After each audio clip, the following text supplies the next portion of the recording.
exclusive insight into the world of Badger athletics. This is Wisconsin Huddle.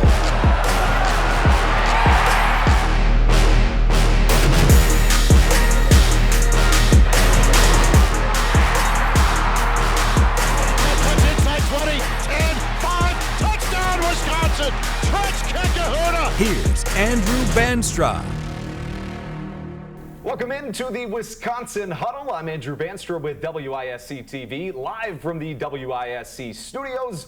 Thrilled to be joined by Wisconsin men's basketball's Braeden Carrington. Braeden, it's going to be a fun show. We're going to learn a whole lot about you. But first, thank you so much for coming on. Man, thank you for having me. Absolutely. It's going to be a thrill. We're going to get started with a game we like to call the starting five. Obviously, he's a basketball player, so that makes a lot of sense. We're going to give you 5 starting facts about Braeden to kind of get to know who he is as a person. So first of all, you play here at Wisconsin, but you're from Minnesota. Yes. At Minnesota, or in high school, I should say. Growing up right outside of Minneapolis, you were Mr. Basketball. What does that all kind of mean to you to be from Minnesota? It means a lot, you know. It's a special place. Not a lot of people think it's, some people don't even know where it's at. You know what I mean? But it's actually a great place to be. I mean, for just life, you know, it's good for, you know, jobs. Obviously, I'm not there yet, but I know a lot of people that just love living there after college. Basketball-wise, it's an underrated basketball state in my opinion, and I think a lot of people can say that too, but it's nice. It's a great place to be. And you stuck around there for your first 2 years of college, playing as a Gopher at the same arena that you won your high school title in, if I have that right, at Williams Arena. What was that experience like playing in your hometown at the college level? Man, it was great. You know, it was a lot of ups and downs, but it's great. You know, you have your family and friends there. 20 minutes down the road, I could go home, you know, get food from my mom whenever I wanted. But, I mean, everybody knew you. You walked 20 minutes away from campus, and people know you. An hour away, people knew you. Like it's just, it's kind of like you're just famous at that point. It was an interesting experience, pretty overwhelming for a 18-year-old, but it was fun. And, you know, you're starting to make that mark here in Wisconsin. Of course, you're a senior. You went to Tulsa in between. But what you did at Minnesota is something we have to talk about, which we certainly will. But first, why Wisconsin? Why was this the place you thought made the most sense to finish your career? Man, going into my last year, you know, obviously haven't had the greatest 3 seasons team-wise, you know, record-wise. I just wanted to win and make the tournament. And coming here, it was one of my 2 schools I could have chose from, and obviously it was my better option. And I just know the culture they have here, obviously playing them for 2 years. I know a couple of the players, obviously, from being from Minnesota. And I just knew what they were about coming here, and I wanted to win. That was my biggest thing going into the portal. I didn't really care about the money. I just wanted to go out with a bang. And winning is exactly what the Badgers have been doing, especially when it was at Minnesota, which we will talk all about when we come back to the Wisconsin Huddle. You're watching Wisconsin Huddle. Welcome back into the Wisconsin Huddle. I'm Andrew Banstra, joined by Wisconsin men's basketball's Braeden Carrington. Braeden, we got to talk about what has already become a legendary game when it comes to Wisconsin men's hoops. You go back to not only your home state, but where you used to play. What were you kind of thinking about before that game? Were you more nervous than you normally be? Yeah, I mean, I've said it to a couple of guys media-wise, but that was probably the most anxious I've ever been to play a game. I've never felt so worried about a game and the outcome of a game. Like I said, we went to number 2 Michigan 2 days before, and I was just like, this is another game for me. Like, I didn't really care that much. I was like, I'm gonna go out, go play basketball. But the night before, I mean, I barely slept. I was sitting there in the bed just like, oh my God, like, what if we lose this game? Like, I don't know, like, am I gonna play good, this, that, and the third? It was just all sorts of emotions for sure. And it was an absolutely legendary game. If you didn't know, I'm stunned by it because we know John Blackwell hit the buzzer beater, but it wouldn't have happened or gotten to that point had it not been for Braeden's incredible performance back in his hometown. He hit 7 threes in the game. That is tied for the 3rd most in Wisconsin men's basketball history, which is amazing. And right behind Brad Davison, one of your coaches. Did you talk to him about that? It's the first time a Badger has hit 7 threes in a game since he did that. I think I brought it up to him like a day or two later. I was like, man, I was like too short. He just laughed at me. It was short. It was a short-lived conversation. But I was like, dang, if I could have passed him, I'd have been in the game talking to him too, not just the fans. And as you kind of got going, did you settle in more to it? You were hearing it from your home fans. What was that like? And at what point did it kind of flip and you maybe used that as motivation? Yeah, I mean, obviously I made my first 2 when I got in, and I was like, okay, like, this is gonna be a good game. Like, and then I airboat the third, and I was like, oh, this is not good. Obviously, you know, we were down a little bit too, so the momentum was going their way. But I mean, obviously, can't worry about that because it's a long game. And I got in. I think I had my third and my fourth one. I'm like, okay, we back on track. And I was like, well, every time I touch it, I mean, I might as well let it go. Like, I'm feeling pretty good. Energy's flowing, and I think just the way the momentum was going at that point, I was like, I mean, the next one's going in. And I mean, I just kept shooting them, and obviously 3 more fell, and it felt amazing. What was it like to get that win? Wisconsin wins their 10th straight over Minnesota, which is the longest streak in 110 years in that border battle rivalry. What was that like to get that win? John's reaction at the end, just kind of a magical night for you and the team, I would imagine. Yeah, I mean, first, it's good to be on the other side of the rivalry, that's for sure. You know, obviously, I could never get the job done when I was at Minnesota, but, you know, it was great. Because obviously those 7 threes, if John doesn't hit that shot, mean nothing to me, honestly. So I mean, him hitting that shot, I was in my head, I'm like, oh my God, thank you. You just saved the best game of my year. But no, it was a great moment. Obviously, you know, heed the moment, talked a little to the fans, got to talk a little bit to old managers that I used to work with and one of the coaches there. So it's just a great moment. It's a great way to finish that game. Did you have a lot of family and friends at the game, I would assume? Yeah, I mean, there's a lot of people that I knew, a lot of friends that still go there that were booing me. But, you know, it's tough love, you know. We knew how it was going to be coming into the game, so. And you certainly got the last laugh. There's no question about that. Speaking of laughs, we might get some of those in this next segment. Before we talk about just how good the Badgers have been this year, we have to test Braeden's knowledge of his new teammates next on the Wisconsin Huddle.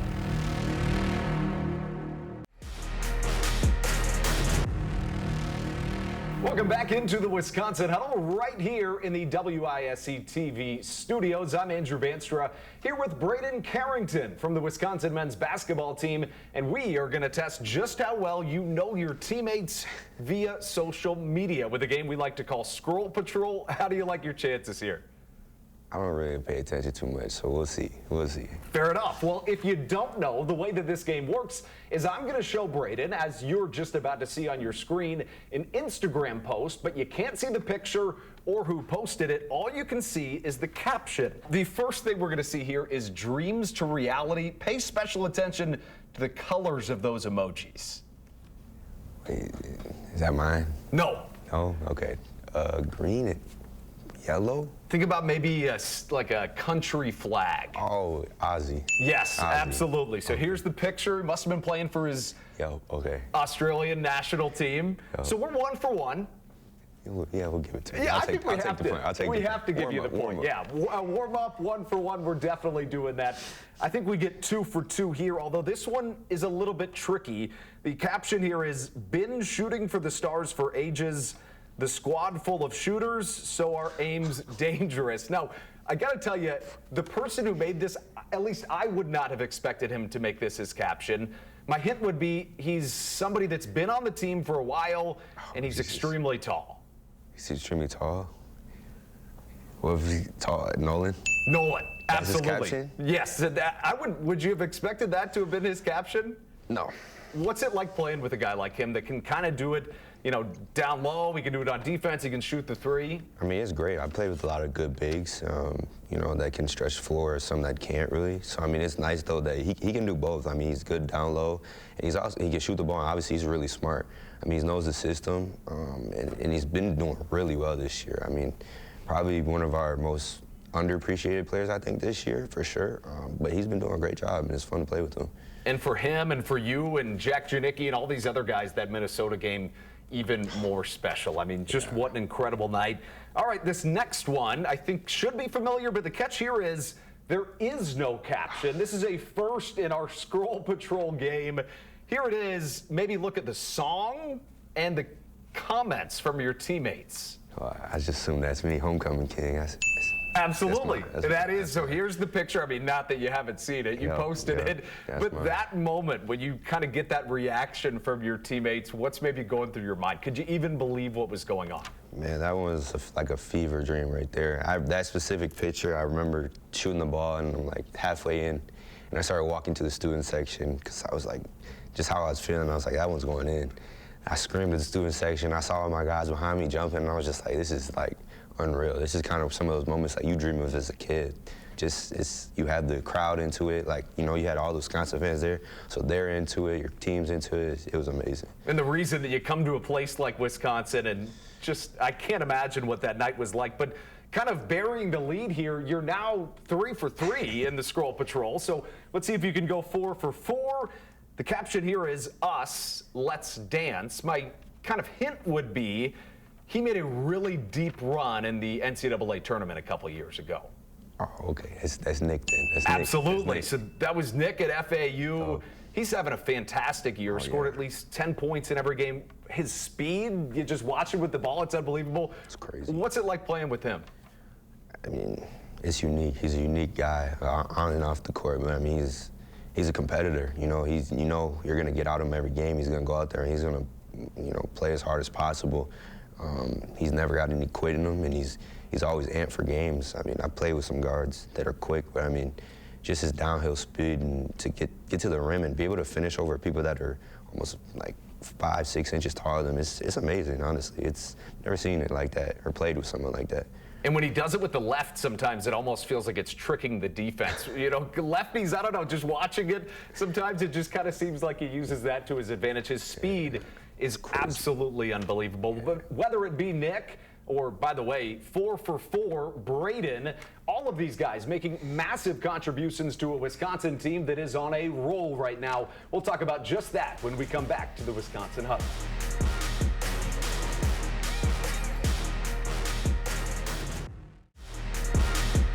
You're watching Wisconsin Huddle. Welcome back into the WISC TV studios. I'm Andrew Banstra here with Braeden Carrington from the Wisconsin men's basketball team, and this is the Wisconsin Huddle. What we haven't talked about is just how good the Badgers have been lately. This week's AP Top 25 poll didn't have the Badgers in it, but they were awfully close. If the rankings had 26 teams, you guys would have been right there, receiving more votes than anybody else outside of the top 25. You guys have scored 90.7 times this year, which is the most in this program's history in the last 30 plus years. I mean, you guys are on a roll right now. What's it feel like in the locker room, and what's going right now? I mean, that's good vibes. Everybody's happy. I mean, obviously you win, you're going to be happy regardless of who it is. Number 2 team or not the number 2 team. Winning the Big Ten's hard, so it's always good to win. And I think we're just coming together collectively. Obviously, some of our losses, we weren't. I don't think we were together as much. And obviously, with the portal and stuff, it kind of takes a while to gel and figure things out. But I think over these last couple of games, we're figuring it out and we're getting to a point where we're comfortable with each other. And I think we're finding our competitive edge as well. And it felt like maybe going into that stretch that you needed a big win. You get the one over UCLA, but that Michigan game, going to Ann Arbor, an undefeated team who everybody was saying is the best team in the country, or one of. They were number 2 at the time. What was that experience like? And I would imagine the deafening of the crowd there in Ann Arbor. I mean, that was a surreal game for me, especially having free throws at the end. That was intense for me. But just the whole game, you kind of just felt just the energy of our team. Like, we weren't quitting. I think we got down by 14 or 15 or so at one point, and that's usually the point where the game's either going to go really bad for us, which it's happened before, or we're going to keep fighting. And we got it to a point. I think John came in and he brought a spark for us, he always does, but he brought a spark for us and kept us in that game, and we're down 1 at half. And I think we went in halftime after coming down 14. I think we all knew, we're in this game. This is a game we can win. And obviously, we came out hot. AB came out 5 threes, and obviously John and Nick they were on the heater too that game. So it was great. And much like you, John goes into his home state and gets a big win on their turf. Speaking of John, him and Nick Boyd each have multiple 30-plus point games this year. That's the only duo in the Big Ten that's done that. Also, one of 3 duos in the country that have done that. They say you need a good 1-2 punch, two guys that really get it done, and those two certainly fit the bill. We've talked about Nick, but what is John like as a player to play with, and just how good is he? Obviously, we see him on the TV. He's fantastic. I played with a lot of great guys, a couple people that are NBA, but you see John every day. He's working every day. Before our shoot around, he's getting extra shots up. After, he's getting extra shots up.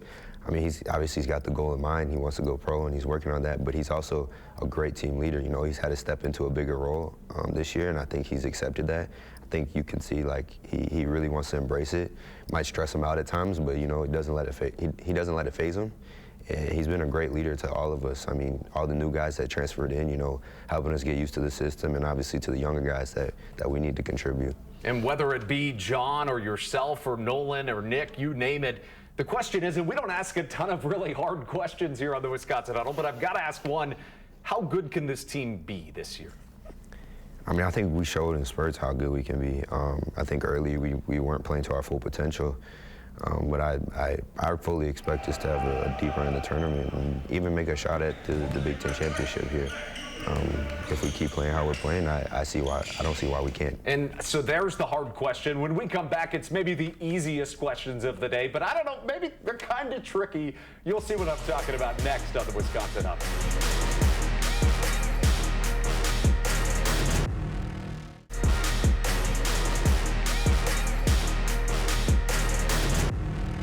Welcome back into the Wisconsin Huddle. I'm Andrew Banstra, joined by Braeden Carrington from the Wisconsin men's basketball team. And we're going to close this one out with a game of Badger Would You Rather fan mail edition. This is the first time we've accepted fan mail questions, and we were kind of talking about them. They live up to the hype. So being from Minnesota, this question says, would you rather fight one Paul Bunyan-sized gopher or 50 gopher-sized Paul Bunyans?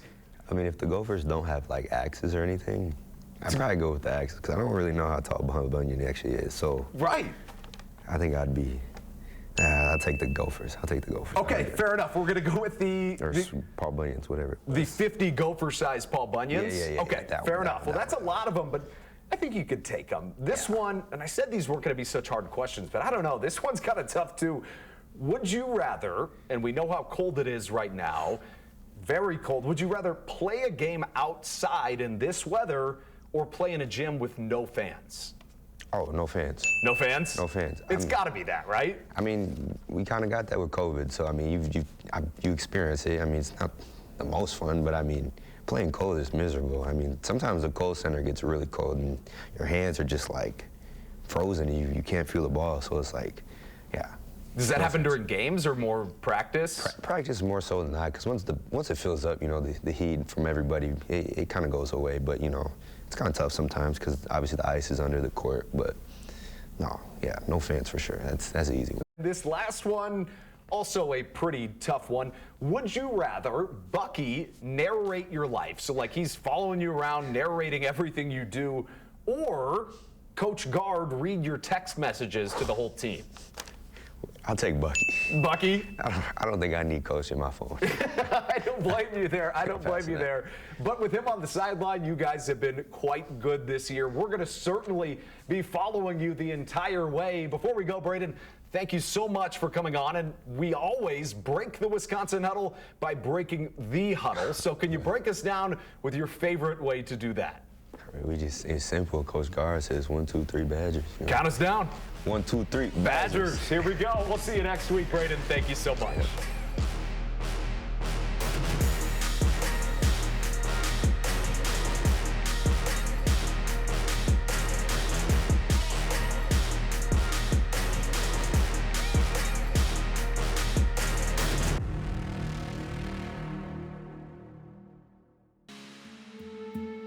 Let me first man. Oh, Bundy.